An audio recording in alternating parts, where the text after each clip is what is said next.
한 주간 지역에서 가장 주목받은 뉴스와 여론을 소개해드리는 이슈 브리핑 시간입니다.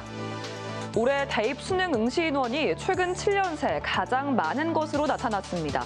대구의 수능시험 응시 인원은 지난해보다 1,100여 명 증가한 2만 5천여 명, 경북은 지난해보다 900여 명 증가한 2만 800여 명이었는데요. 매일경제는 수능 접수 결과를 분석했습니다. 올해 고3은 황금돼지띠를 맞아 출산 붐이 일었던 2007년생인데요. 이런 영향으로 총 수험생 수는 지난해보다 6% 늘었고요. N수생도 18만여 명으로 22년 만에 가장 많았는데요. N수생 중에서도 고교 졸업생 지원자는 의대 정원 원상 복귀로 줄었지만 검정고시 등 고교학력 인정 수험생이 증가한 영향이 큰 것으로 분석했습니다. 실제로 검정고시 출신 수험생은 지난해보다 11.2% 급증했는데 내신이 불리해질 경우 자퇴하고 수능에 올인하는 경향이 심해지는 것으로 풀이됩니다. 동아일보는 사회탐구 쏠림 현상을 짚었습니다. 탐구 영역 응시자 중 두 과목 모두 사탐을 선택한 지원자는 61%로 현행 체제 처음으로 60%를 넘어섰습니다. 이공계로 진학하려는 자연계열 수험생들이 상대적으로 공부량이 적은 사회탐구를 선택해 고득점을 노리고 있는 건데요.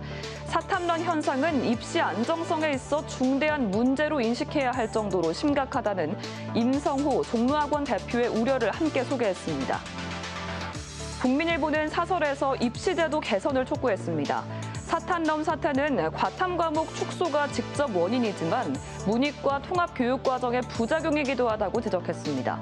필수 과목 시험을 안 치르는 게 입학에 더 유리한 현재 입시제도뿐만 아니라 이공계 인재 양성에도 융합형 인재 육성에도 도움이 되지 않는 교육과정 전반에 대해서도 다시 논의해야 한다고 비판했습니다.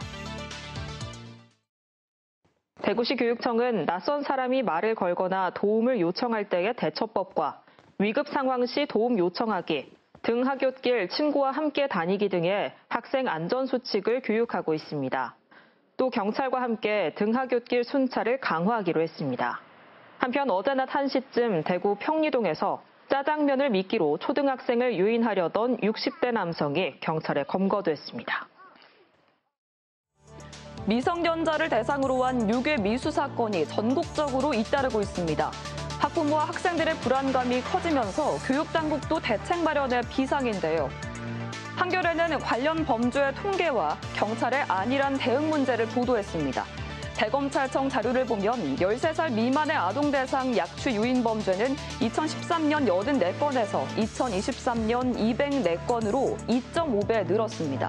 전체 약취 유인 범죄 가운데 아동이 대상인 비중은 같은 기간 44.2%에서 58.5%로 높아졌는데요.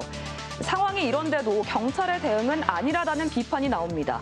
지난달 서울 서대문구에서 발생한 유괴 미수 사건에 대해 경찰이 최초 신고 당시 범죄 혐의점이 없다고 발표했기 때문인데요. 며칠 뒤 추가 신고가 들어온 뒤에야 긴급 체포로 한 것으로 드러났습니다. 서울신문은 관련 사건에 대한 법원의 판단 문제를 짚었습니다. 서대문구 유괴 미수범 2명에 대해 법원이 유괴 고의성 등에 대해 다툼의 여지가 있다며 구속영장을 기각했는데요. 이런 판단이 현실과 동떨어져 있다는 목소리가 높다고 지적했습니다.